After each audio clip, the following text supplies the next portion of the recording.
So I made this video before, but I learned a lot since then and I realized I made some mistakes. So on that note, the weapons from Lord of the Rings. Are they realistic? Yes, they are. Join me in my quest, and I'll tell you why. So Aragorn's swords look completely fine. They're normal, they could be either two-handed swords or bastard swords, and although the term bastard swords wasn't used in history, still looking at the length of the handle, I'm not sure it could be either. The swords used by Theoden, Eomer and Eowyn do not have any guards, but it kinda makes sense because they are based off of bronze swords. Might not be the most practical thing because they're obviously not using bronze anymore, but still, it is realistic. It is normal, so it's fine.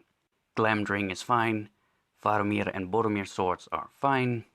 Gimli's axes are fine as well, but in history, double-bladed axes were never used except for ceremonial purposes. There were weapons with a weapon on both sides, like pole arms, but they usually had another weapon on the other side. So say on one side an axe and on the other side a hammer. So you would get the benefit of two weapons in one. Having an axe on both sides just wouldn't help. Sting has the shape of a Greek xiphos, which is about as normal as a sword can be. It is a little short though, but then again the Spartans were, for example, known to use a shorter version of the xiphos, so it's completely alright. Elven swords are a little funky. They look like katanas and they're used like katanas, but they have no guard. But a little disc guard, like a regular katana has, would make this completely alright. Now, Uruk-hai swords would not be practical, but they are practical if you can consider how they're used. The Uruk-hai are very well armored, so waving it around like an axe or a mace kinda makes sense in a way.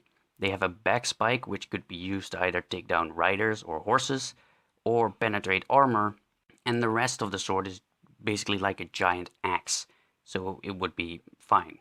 The swords that the Uruk berserkers use, same story. Now I did find out that the Morgul blade that Frodo was stabbed by is a little weird. It looks like it's a one-handed short sword, but it has a guard that is curved downwards, which is a bit weird. It might not be that much of a problem, but if anything, it just increases the risk of still getting hit. Enemy swords could slide off and still hit your arm, so they won't hit your hand, but they'll still hit your arm. It's kind of an unnecessary risk since the guard could have just been straight and this could have been prevented.